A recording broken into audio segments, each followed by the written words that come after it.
Hi, everyone, and welcome to the weekly Dharma gathering. My name is Gail Spiva.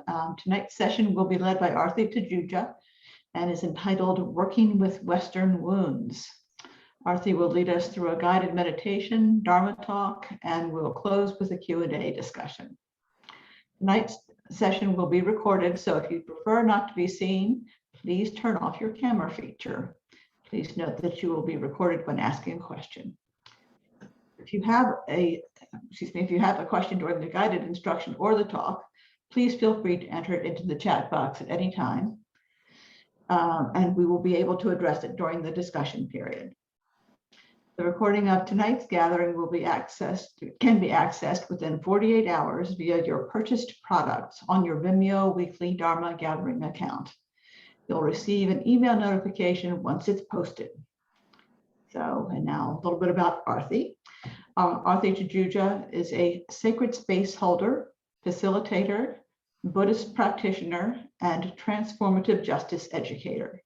She is the co-owner of Antara LLC and is passionate about healing conflict through transformative justice and guiding people to find rest, ground, and humor in the midst of change.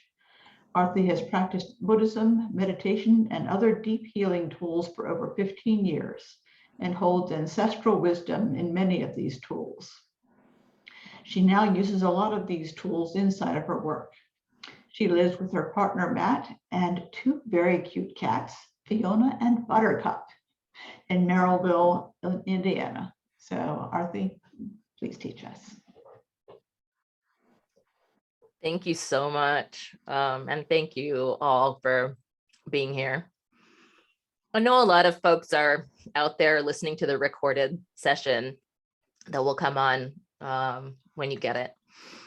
But I always really appreciate having at least a few people live. It's like, always feels good to feel people, feel their wisdom and goodness just in live time. So thank you for that. And for those of you that aren't watching yet, but will be, feeling your goodness in not live time, but through space and time. So thank you. Thank you for being here. Those of you that are here, or those of you that are not yet, if you have some paper and pen, just have that handy. We might do something with some writing today. It could be a journal or just a piece of paper. And then be comfortable. Sometimes we think we have to be really formal on these things or something, but just be comfortable, whatever that means for you. It's your time for you.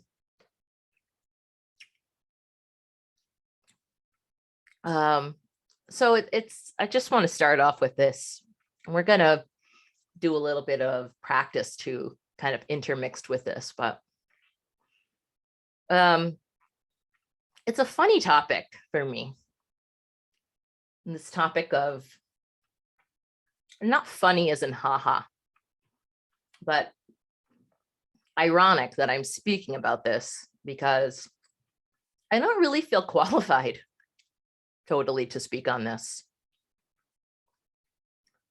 And it's because partly I didn't grow up in a household that was Judeo-Christian. I didn't really have original sin as a topic in my household. And this quality of basic badness,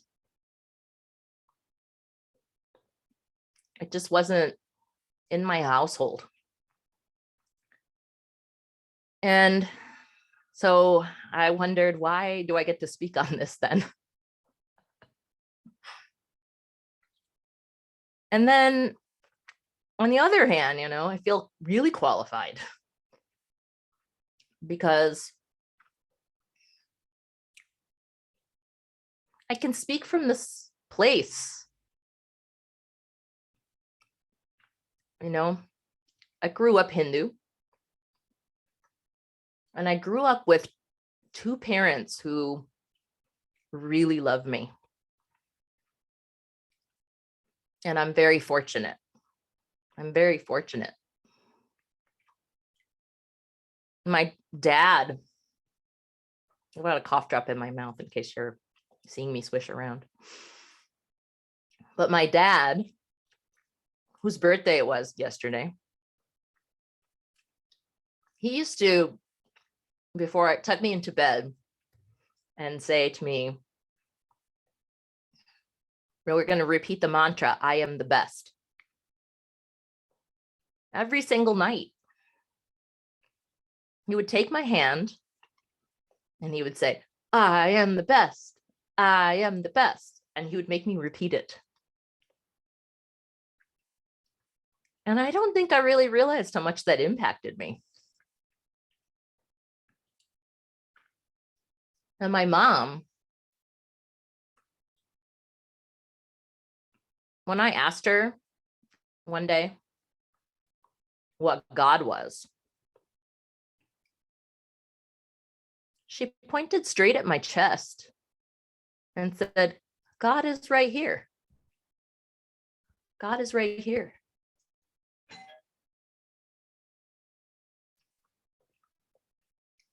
And I didn't realize how much that impacted me.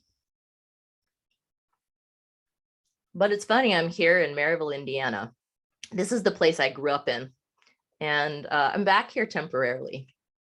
And I'm spending all this time with my parents. And, you know, I have not really been here since I was 18, 19. So I've seen my parents, but not in there every day. And, you know, we all have trauma around our parents. My parents were nowhere perfect at all. But, you know, they had a lot of wisdom that they shared too. And that wisdom is really making me remember, being here is making me remember that and see this gift I've had, this privilege I've had of having them as my parents. So I'm here because I think this talk is really for my parents. And so while I'm not qualified, I am, because of what they gave to me. You know, you look in the mirror and you look back, and I look in the mirror and I used to have these thoughts. You know, we all have thoughts about ourselves. And we're always talking to ourselves.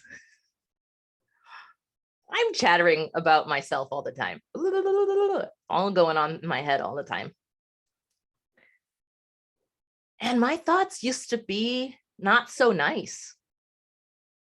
They weren't always very nice. Sometimes they would look like, you should do better, Aarti. Come on. And sometimes they would be like, you suck. You suck. And sometimes my dad's voice would come into my head. I am the best. Or my mom reminding me that God is right here.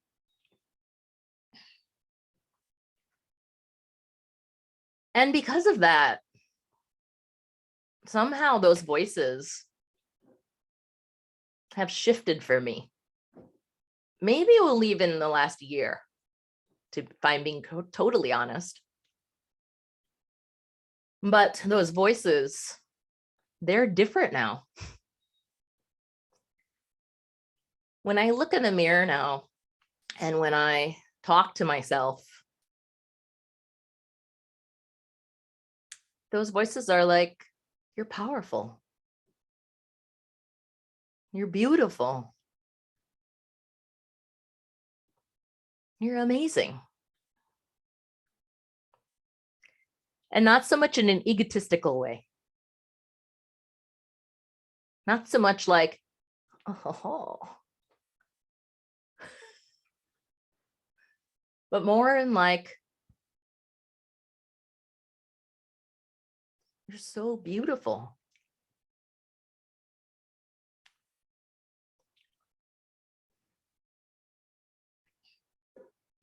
And I asked myself, how did my thoughts when I was 28 years old go from you suck to my 43-year-old self that says you're beautiful? And I started to think what actually made this shift, right? Because we can want to make this shift. We can want to make this tremendous shift so badly to see ourselves that way, but there's a lot that keeps us from that. And so I asked, how did I get here? And I realized that what I have had the fortune in my life to have is so many amazing people reminding me all the time. My mom told me when I was very young. My dad told me. They never told me I was bad. They never told me I was bad.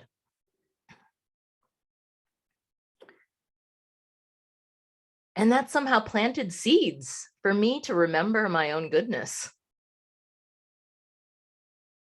And then, in my life, things got really rough in my 20s. I was in a bad relationship. Things got rough, and I'd always had depression. And things got very, very rough finally. And I said, I have to do something about this, or else I was going to be done. I was thrown in the towel. And something came, my first lineage, my first Buddhist lineage that I've come into contact with in this life has been Shambhala. And I read a book by Chogyam Trungpa Rinpoche, and somehow it was a reminder of my worth. Just a little reminder. It took me back to those moments with my parents, reminding me of my goodness. And then I went through the Shambhala path. And I took vows with Sakyong Mipam Rinpoche. And, it's a complicated story, Shambhala, because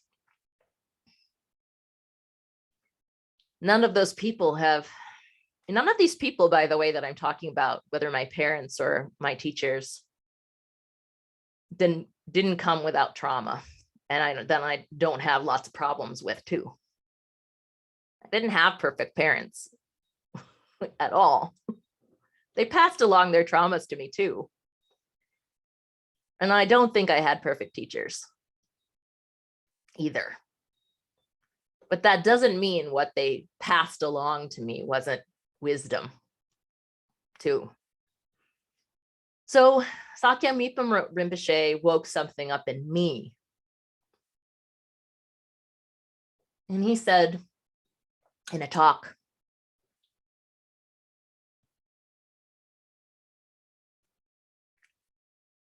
how have you forgotten this softness, this goodness? And something woke it up in me again. And then my sister who had the compassion to bail us out when we were in financial mess. And my husband, who continues to remind me what a gift I am. And my business partner, Sojourner, who keeps shining a light on that too, and has said to me, everyone is powerful. Everyone. And people just keep on fanning the flames of this. They keep reminding me of this. And Antoinette is here. Antoinette is one of those people that remind me. Hi. Hi. And I have had the fortune of so many reminders. And now when I look in the mirror, I believe it because all of those people have been there to remind me.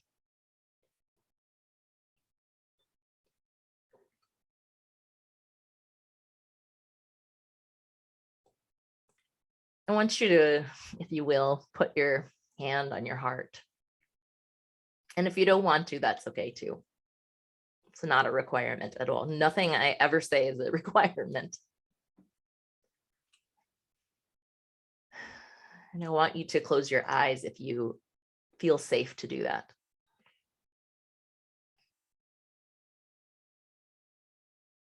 And I want you to feel your heartbeat.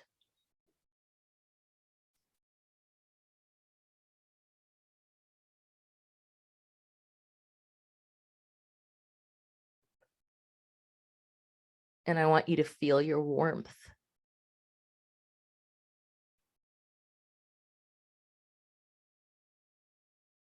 And I want you to feel your softness.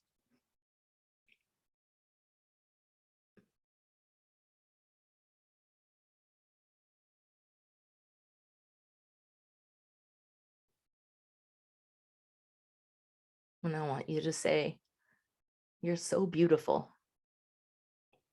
You're so good.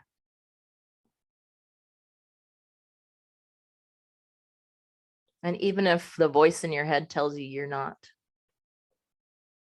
you tell it you are.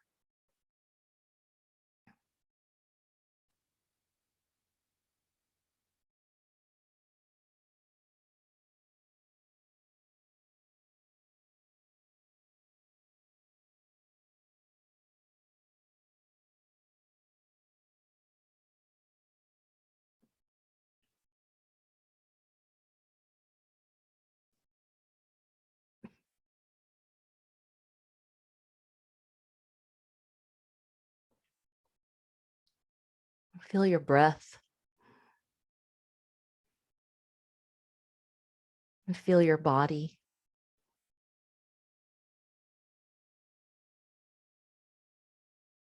And feel your heart beating.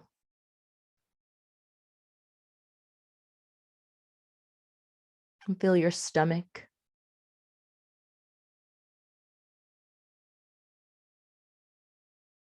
And feel the stream of thoughts that are coming through you.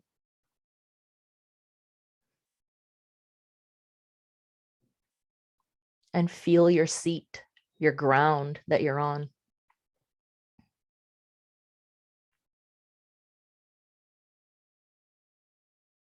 And feel yourself.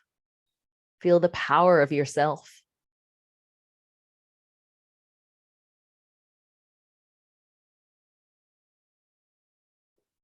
And don't let anyone take that away from you. Not even the voices in your head.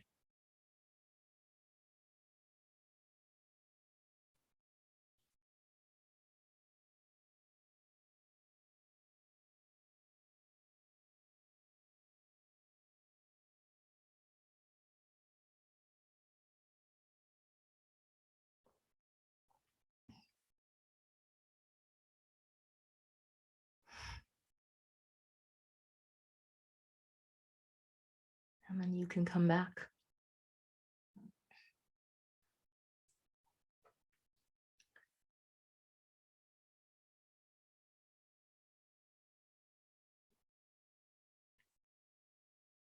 So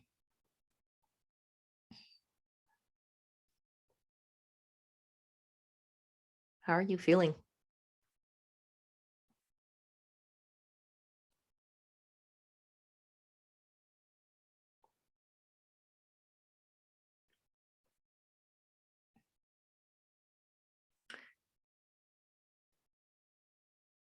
So I've been, thinking about that. And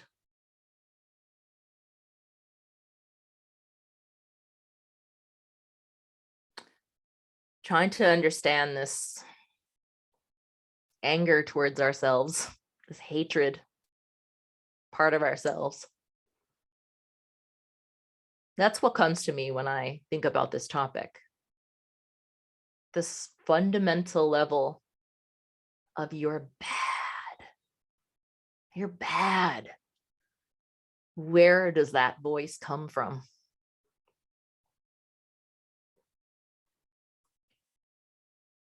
Well, that wisdom that my parents passed on?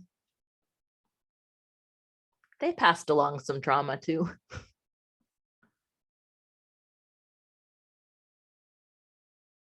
So we've all got to work with our trauma side too. We've got to feel our wisdom, but we've also got to see our trauma, because our trauma is actually our wisdom too.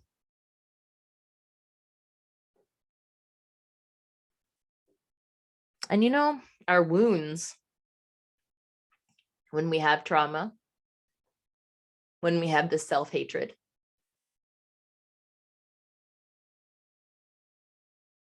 it hurts other people too. It may not be our fault, but our trauma hurts other people. Our basic belief in badness hurts those around us. Because if we think we're bad, what do we think about other people? We think everyone is bad. We think our children are bad. Oh, you're being bad. No one is being bad. Right? You start seeing the world as bad and good. And we separate it into piles. Here's the good stuff. Here's all the bad stuff.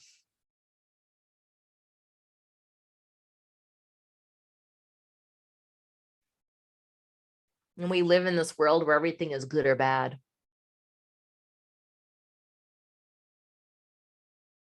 So if we live in that world, we can't see this goodness, because this goodness,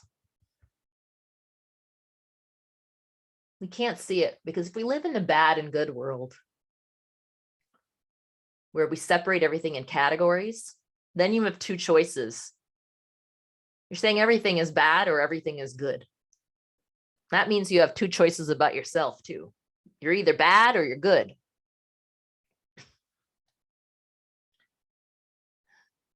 So then either you're berating yourself for being an idiot, or you're working so hard to be good all the time. If I just do this, I'll be good. If I just do this, I'll be good again. I'll be good.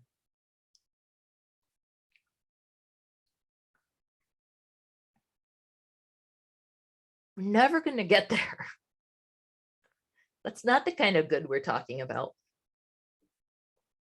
It's not the good versus bad kind of good. When you have strong conviction in this deep goodness, everything is good. Even the bad, the baddest, is somehow good. What do I mean by that? The baddest, it causes a lot of trauma, because the baddest, the real answer about the baddest is that the person or the thing has strayed away from its own basic nature so much they can no longer see themselves.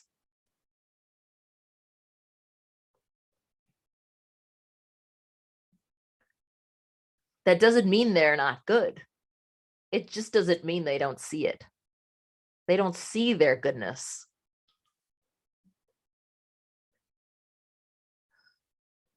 So we can have compassion, but it doesn't necessarily mean we don't create boundaries for ourselves. It doesn't necessarily mean that someone's not creating harm, and we've chosen to stay away from harm. It doesn't have to break our conviction. We don't have to put them in the bad bucket. They can just be a person that has goodness that doesn't see it. It doesn't also mean that we have to go around trying to fix them.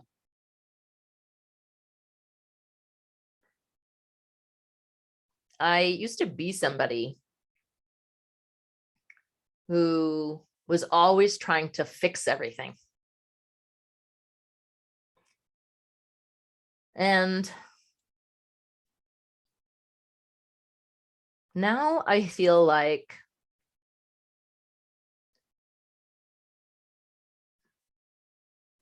it's okay that people are on their own journeys.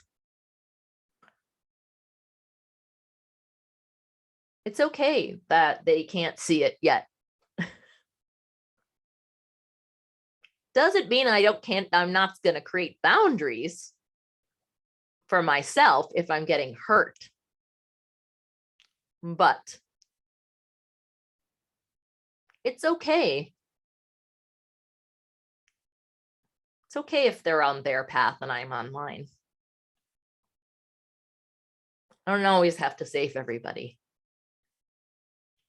Sometimes you have to go like this for a while. So I'm not trying to be a savior anymore.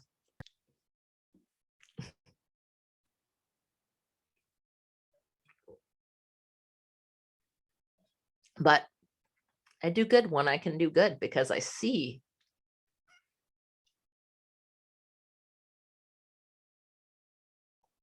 how beautiful they are.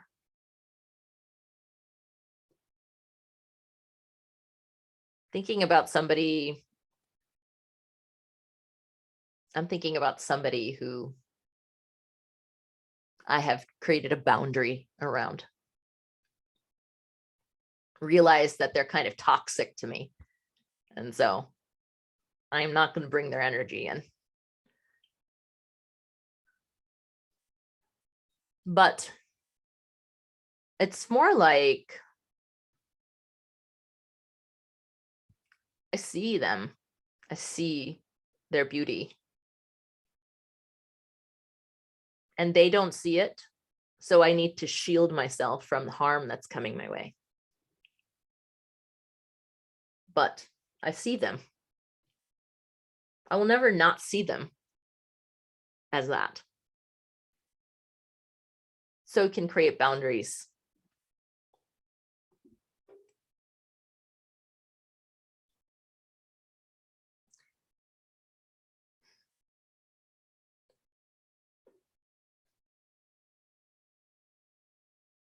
And when people create boundaries from me,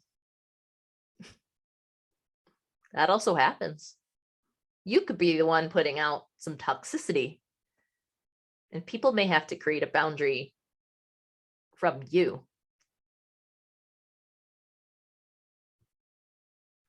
And I think one way to take that would be, well, forget you. Another way is to wonder and be curious. Wonder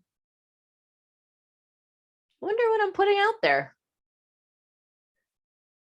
Wonder why people put that person put that boundary around me, from me. What am I not seeing here?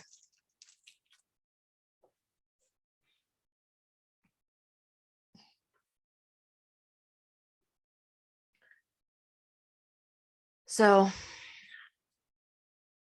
I guess I wanted to talk about this tonight because even though this concept was not so much in my family, I grew up with this concept of bad and good pervading in the United States and probably beyond it. But I'm going to speak from this US-centric place because that's what I'm in. So this toxicity, I call it a toxicity. It's all wisdom, can be transformed, but it's like a big wound in our society. You have a bunch of people going around believing they're bad, believing everything is either bad or good.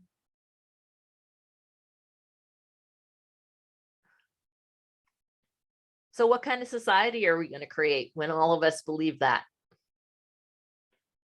We're going to create a bad versus good society. There's got to be bad people and good people, and that's it. We created a justice system that puts people in cages because they're bad.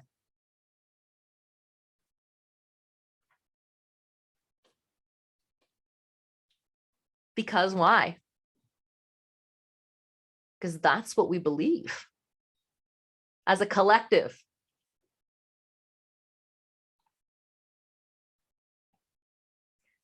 So even though I don't believe that, I still am affected by what everyone else believes, or at least a lot of people, not everyone. At least the people that make up the society, some of them. So I still have to live with a justice system that I don't believe in. And I still have to live with it in my education system. And if I had kids, they'd be going to school in that. I have to live in a bad and good world.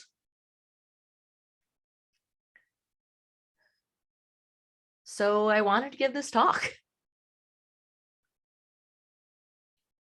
because I'm tired of living in a bad, good world. I'm so tired of it. And we don't have to.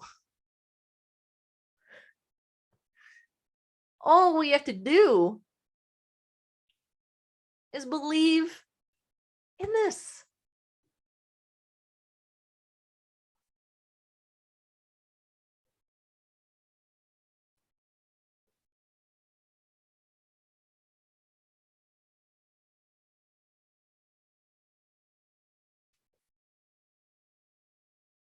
And we also have to be willing to look at what keeps us from that. What keeps us from loving ourselves? What is holding us back? What is making us trying to save everyone else? What is making us tick? We have to be willing to look at the bad crap. All the bad crap that's happened to us, all the bad crap that's said to us. The wounds that have been inflicted on us are real. We are here with this soft heart, and then we have wounds coming at us all the time. Worse for some people.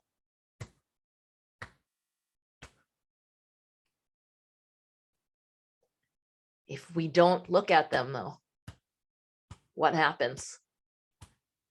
They start turning us inside. They start making us not even believe in our goodness anymore. They start making us believe even further, so deep down that we're bad. We can't see anything else. But then when we're willing to take the wounds and see them for what they are,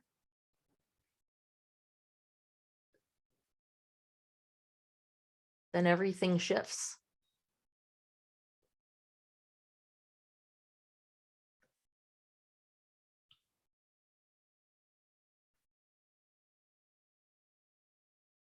The wounds. I said at the beginning, I'm not qualified. I have wounds. But I have been started wondering if people have much deeper wounds than me because of my privilege of my parents reminding me and reminding me and reminding me, and all of the people over the years that it kept reminding me.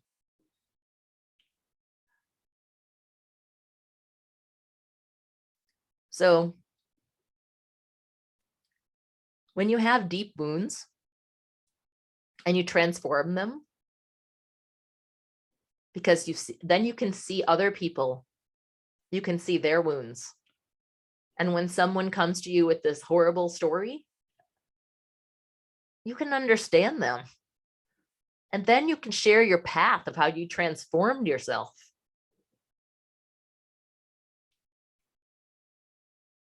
So working with your wounds is so powerful. And I'm working with a lot of my wounds right now. I'm here in Maryville, Indiana, again, my place of growing up and with my parents. And I'm seeing my wounds. I'm seeing lots of wounds still that I need to heal. So I'm here to do the work. This is not part of the work I can skip. Just because I see goodness, I still have to work with the wounds.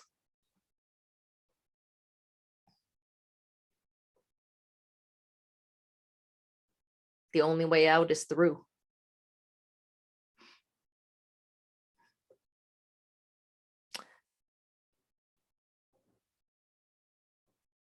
Bell Hooks passed away today. If you don't know Bell Hooks, look her up when you have a moment. But my friend Amanda posted something on Facebook with some Bell Hooks quotes right before I was giving this talk. And I just sort of did the work for me with these quotes. But there was one that just really stood out. I just felt like, because we have learned to believe negativity is more realistic, it appears more real than any positive voice.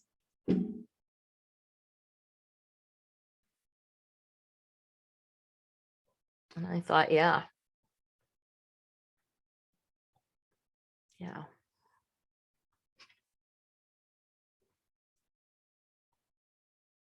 We are going to miss you, Bell Hooks.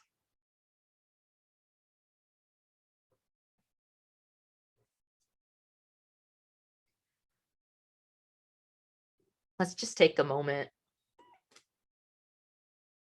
and take a few breaths together.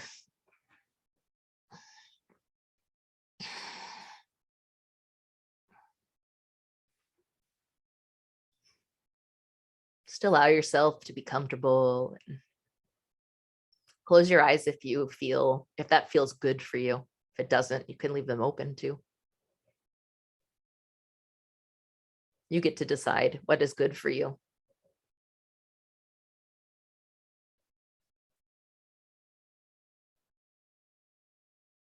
Just let yourself feel any aspect of yourself. Your body, your breath,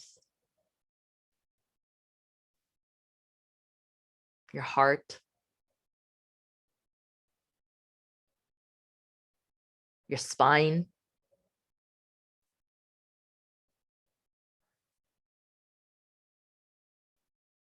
your feelings,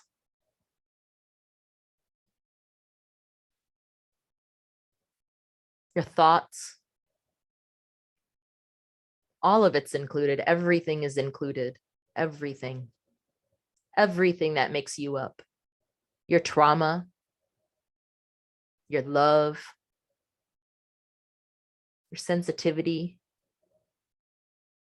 your anger, all of it. Include it. Be with it. It's you. Just love yourself, all of yourself.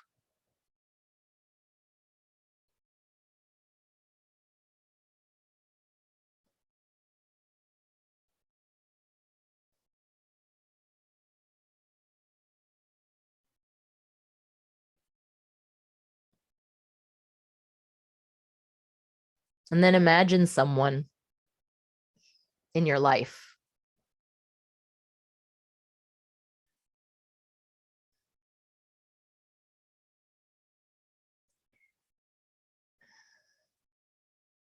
And imagine all of them.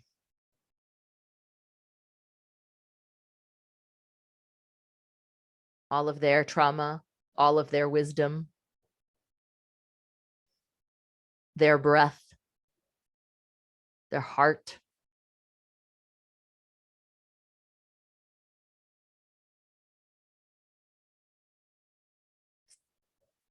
And love all of them.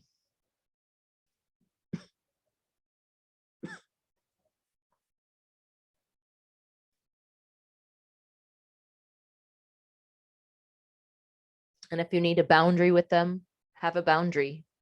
Love from a boundary.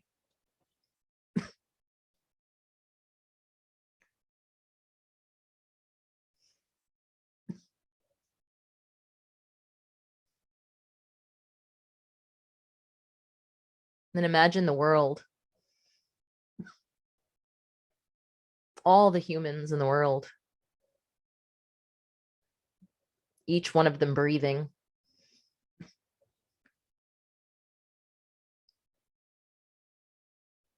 Each one's of their hearts. Each one's of their wisdom. Each one's of their trauma.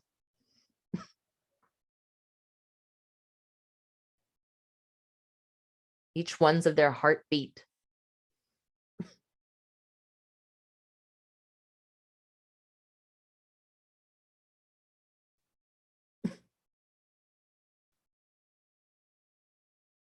And see their goodness.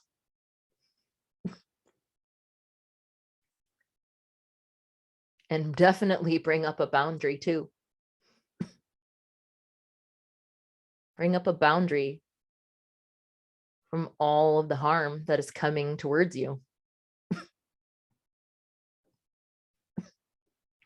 But don't abandon your goodness. See their goodness and hold up a boundary.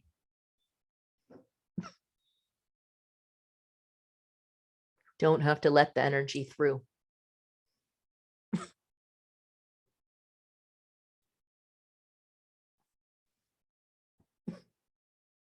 Only let the energy through of those that feel safe.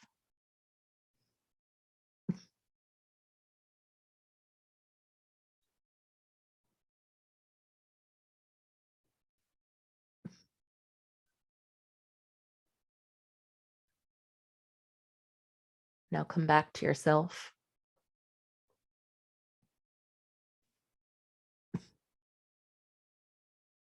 Back to your heart.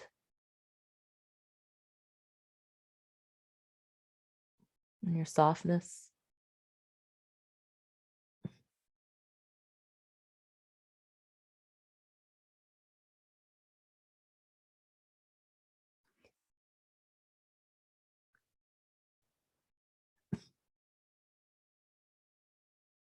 And the group in front of you, even though we aren't physically together.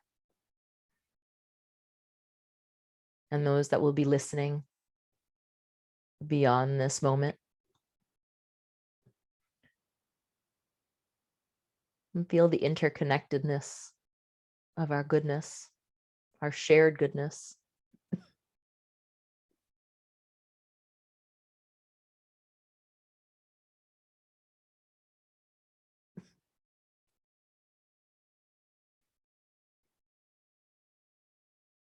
And then you can come back.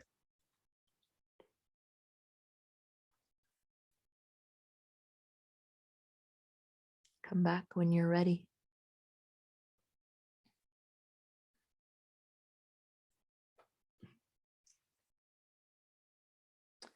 So if you have some paper and a pen or a pencil,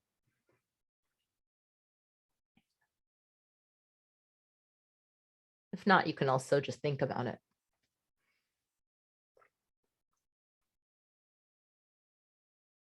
And now this is not for anybody but you. No one else will see this unless you choose to let them see it. This is just for you. We're not going to share them.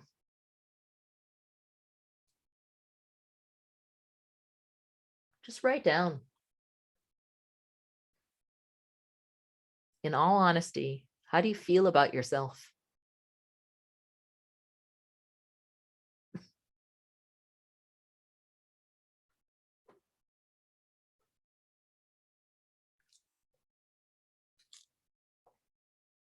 What do you think about yourself? How do you see yourself?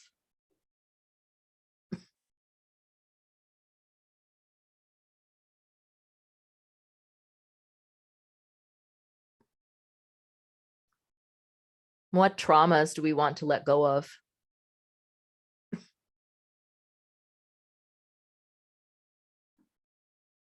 What wisdom do we see?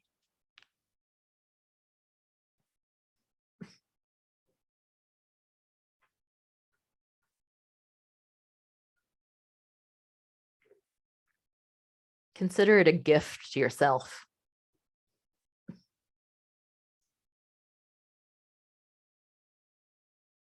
Maybe a love letter.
So that's for you.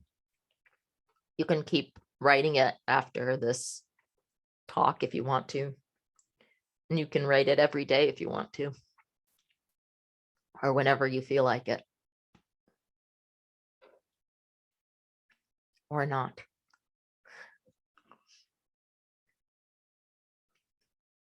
I think I'll stop there. What's arising for all of you? What's coming up? Do you have questions? Like I said, I'm not the expert. We are.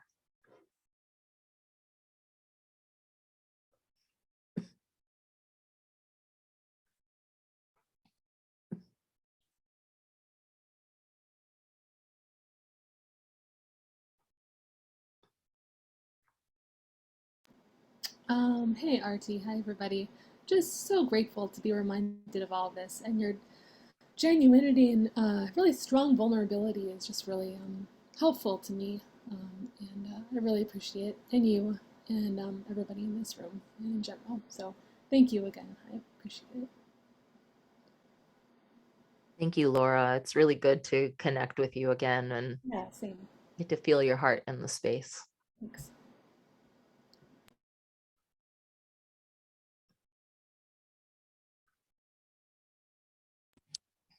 Hey, Hey, I don't know. Sometimes when I overthink a lot, and it make my head hurt a lot too.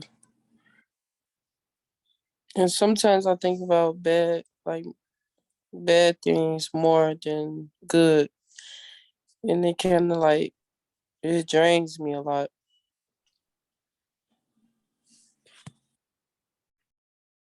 yeah.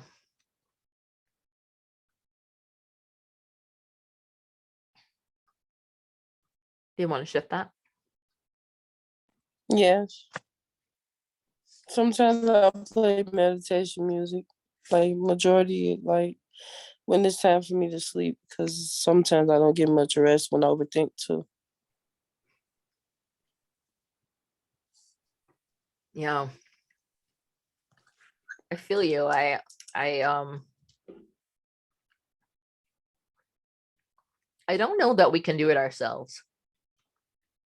That's really honest. I mean, this is definitely my experience of my journey, but as I've mentioned all these people in my life and had the fortune, to attract these people in my life.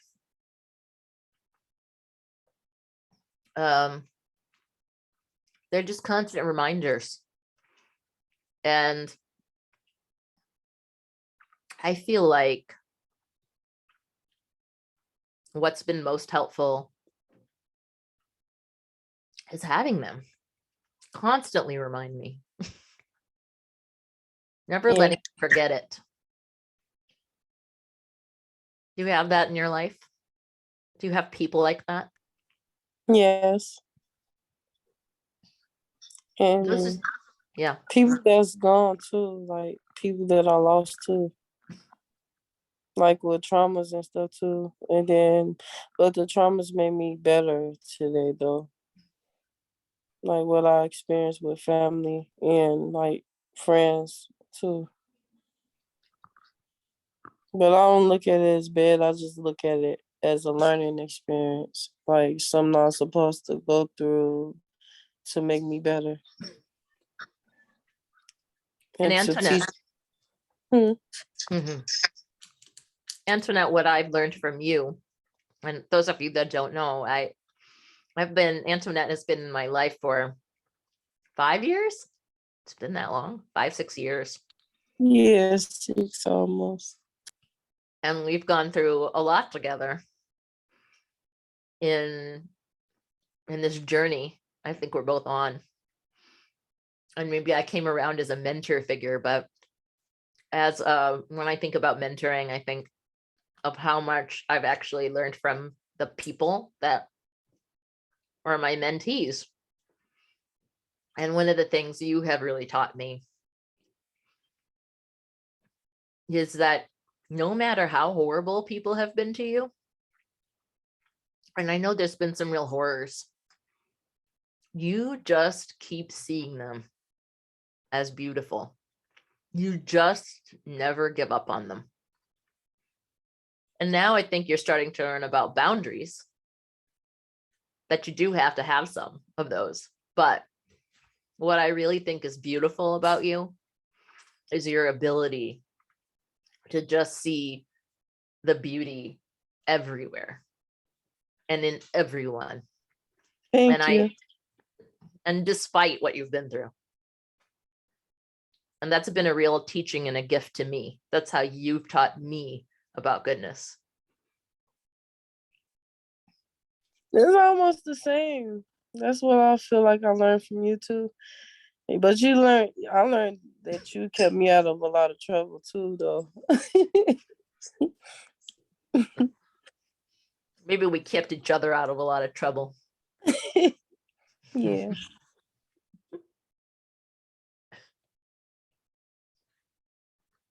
Thank you. Thank you.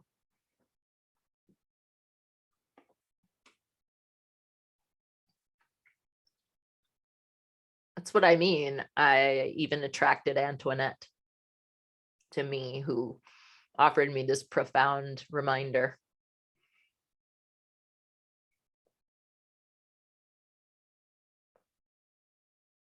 Somehow you have to change that voice. And there's lots of ways to do it. There's therapy. There's reminders. There's telling yourself, looking in the mirror every day and telling yourself how amazing you are until you finally believe it. There's meditation. There's practices, endless practices. I guess I just share this practice of hearing other people tell me and remembering, because I think a lot of times in my life, those voices in my head have come from other people. They're not always my voices. Sometimes they're my mom telling me this, and my dad telling me this, or my husband telling me this, or whoever telling me this. And I hear those voices too. So I don't know. Somehow changing those voices has meant for me to keep hearing the opposite of, you're doing this.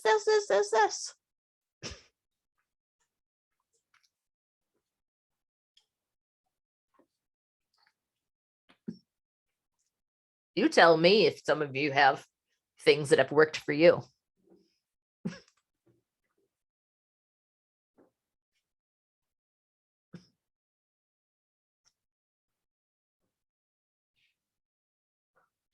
What helps you get out of the habitual bad bubble?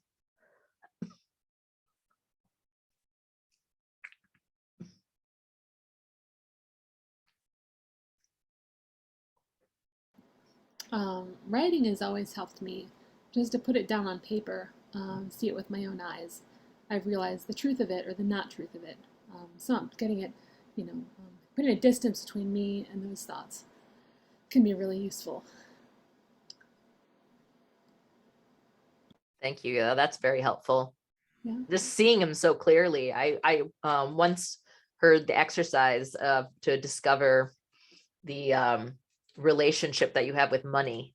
I was uncovering my relationship with money, and I was told to write a letter to money, just to see, how do I feel about this? Well, So, it's really powerful. It's very powerful to see your thoughts on paper like that. mm-hmm. Yep. And your relationships with people and things and entities. Yep. Yeah. The first thing is awareness, right? And the courage to actually sit down. That's almost the hardest part, is sit down and start. I totally agree with you. For me, that's come about through habit. I am a habit person. I don't know about the rest of you, but if it's not like a habit for me, it just doesn't happen. That's what I'm learning about myself. Not everyone works that way, I don't think. But like, I have to like carve out a time, or like I have to have a habit. Some people are like just good with just doing it whenever the feeling arises to do journaling or whatnot. And it's a combination for me. Sometimes it's just whenever I feel like it, but other times like I'll let go of a practice for a long time if I don't stay somewhat consistent with it. So that's what's helped me. Meditation and music, meditations like the ones you let us in. Yeah. Yeah, I don't know how that works for you, Virginia, but when I hear something like a meditation that's about, it's like a reminder. Like we need a lot of reminders, whether that comes in the form of someone telling us or the world knocking us over. It's like we need to be reminded of this goodness. Yeah, definitely.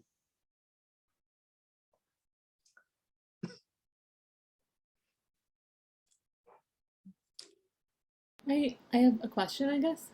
Yeah. Wondering about how traumas can serve you.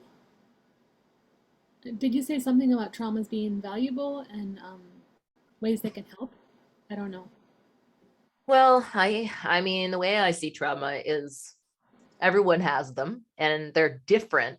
I think for all of us, like some of us have way more intense trauma. Some of us have less trauma in this lifetime, you know? And excuse me.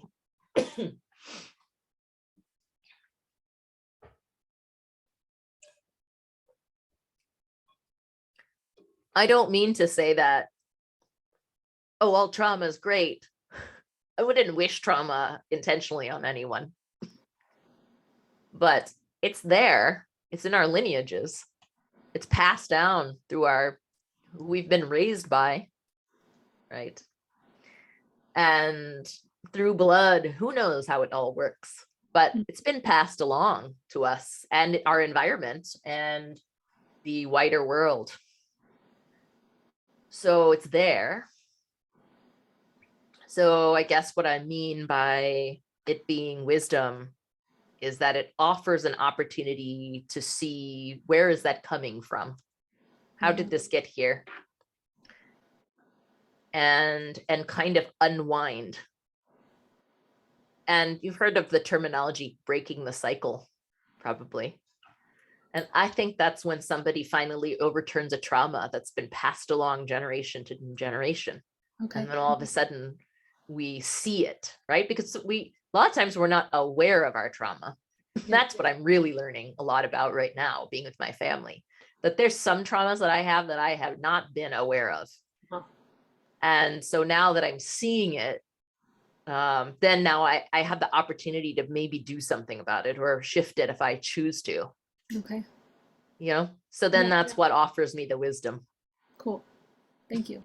Yeah, thank you for the question.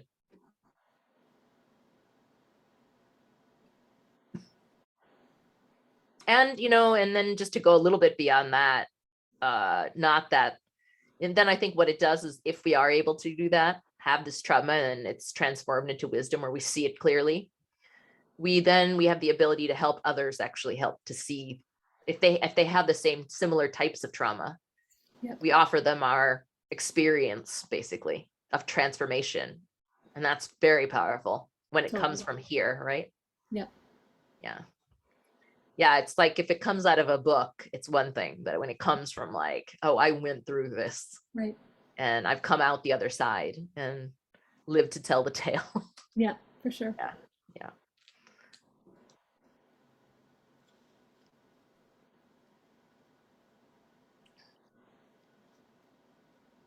Anything else?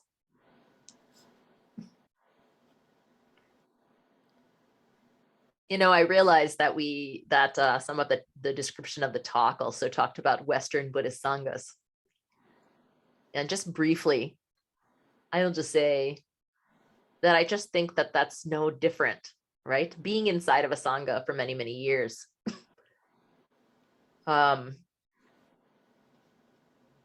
It's as though, this belief has become so entrenched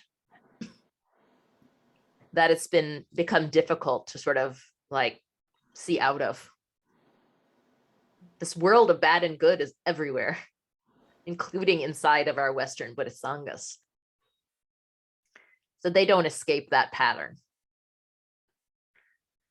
And so I guess just something to say about Western Buddhist Sanghas and why I chose to kind of have that in the text, right? It for me, they're a container. Sanghas are for me a container that is making this vow to see this and then to work with them. We work with ourselves. We make the commitment to work with ourselves and our minds and our traumas.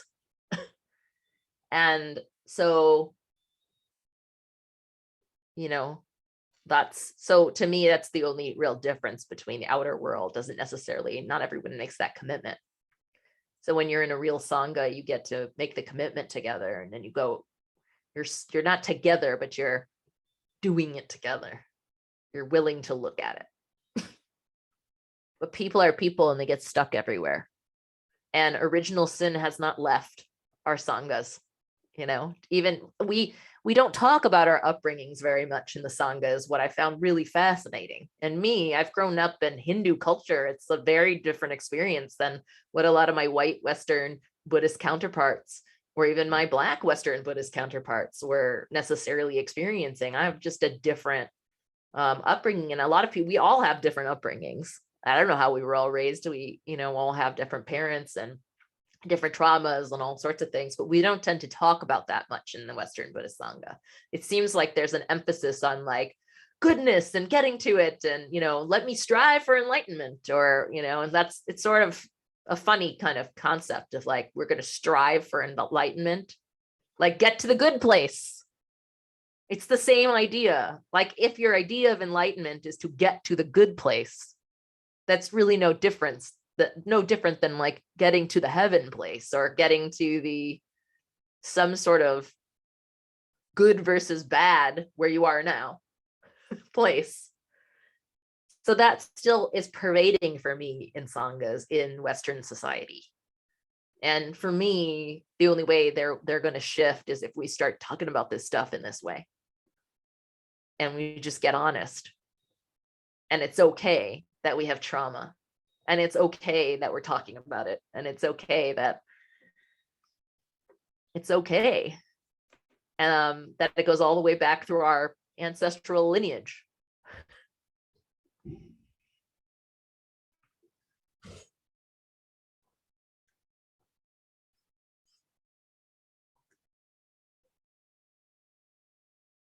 Anything else? Curious. What do you think about Sanghas?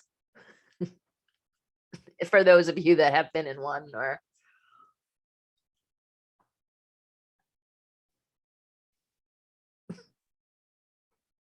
Sangha is important to me. Yeah, it really makes a difference to have other people who are also, well, we can speak the same language, we have the same understandings, and to be able to support one another has been very helpful to me and has been a real enriching experience in my life.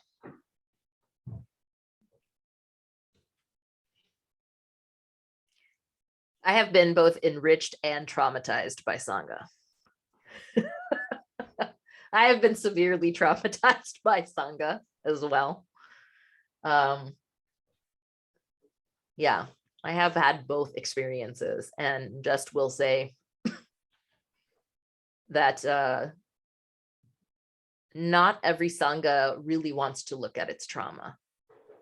And that's the thing that I have a very hard time with calling that a Sangha anymore.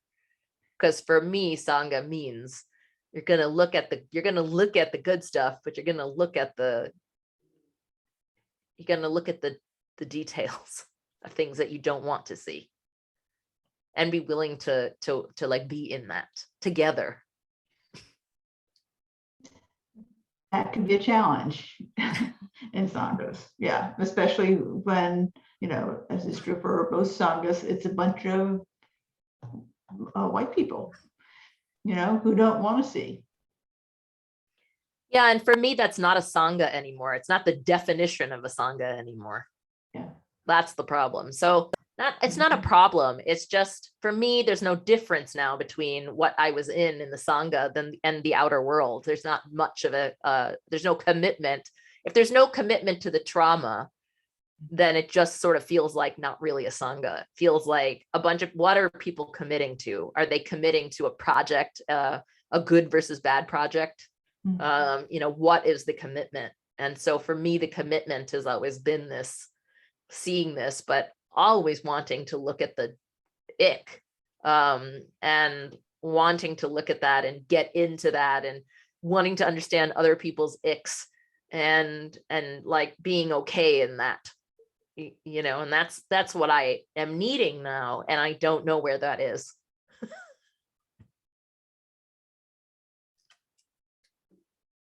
The other thing that can happen in a good bad dichotomy world is saying that everything is good, but in like a really superficial way, in like a bypass kind of way that also doesn't dig into trauma and reality, if that makes sense. Absolutely. It makes sense. Yeah. It gets where it gets very,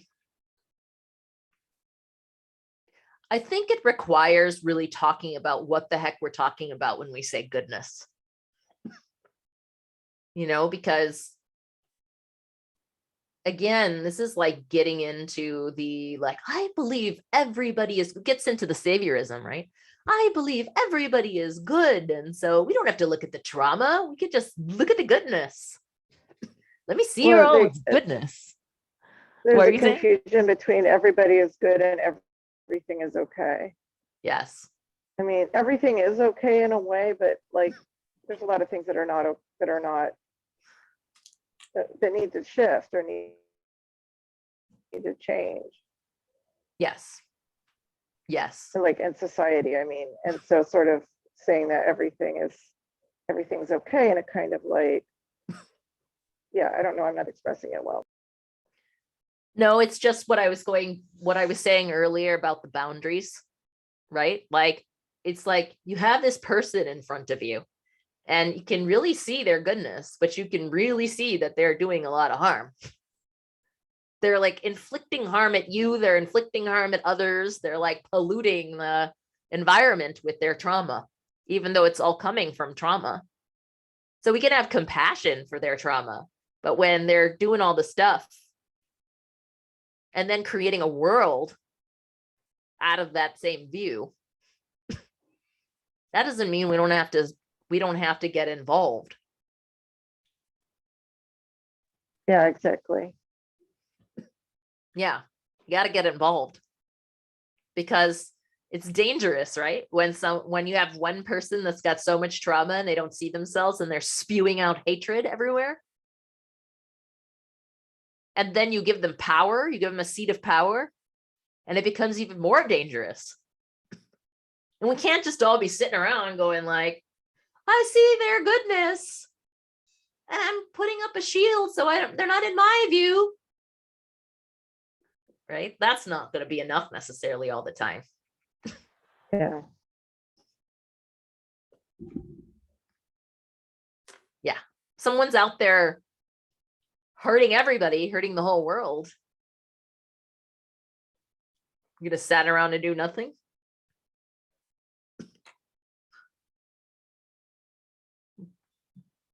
Buddhism is a path of non-duality, right? It's a path of holding paradox.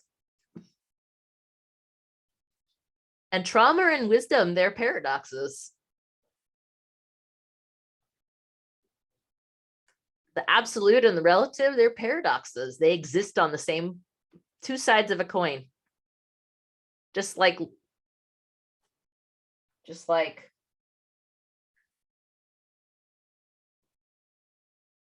music and silence. Just one can't exist without the other. You got to have your feet in both worlds. Otherwise, you just end up with a good versus bad scenario.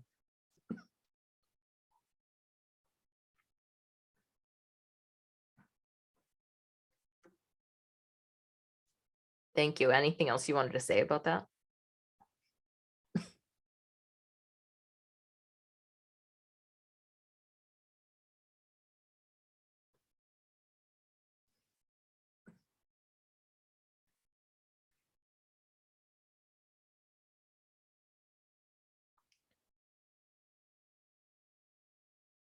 Well, one more reminder.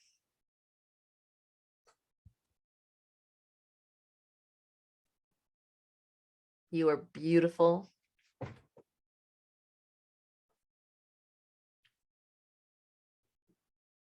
You are good.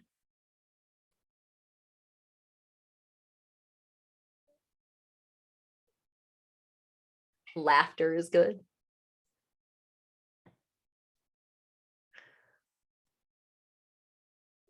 You are whole. You are complete.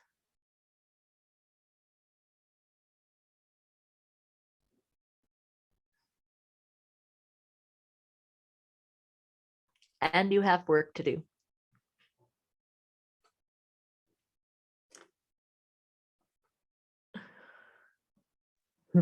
Yeah. Well, thank you so much, Aarti. And thank you to everyone who has joined us tonight. So please join us next week for next week's weekly Dharma gathering, and that will be Encountering Basic Goodness Part 6, Mind, with Dr. Shante Paradigm Smalls. Please also consider becoming a subscriber. If you are not already, we have a 7-day free trial that you can find on our website. Tell your friends. And in addition, make sure to follow us on Instagram and at Weekly Dharma and on Facebook at Weekly Dharma Gathering. So thanks, everyone, and have a good night. Thank you. Thank Thank you. you Thank so you much. so much. Bye. Bye. Bye. See all of you, Laura, Virginia, Bye. Antoinette. Yeah. Good to see all of Thank you. Bye.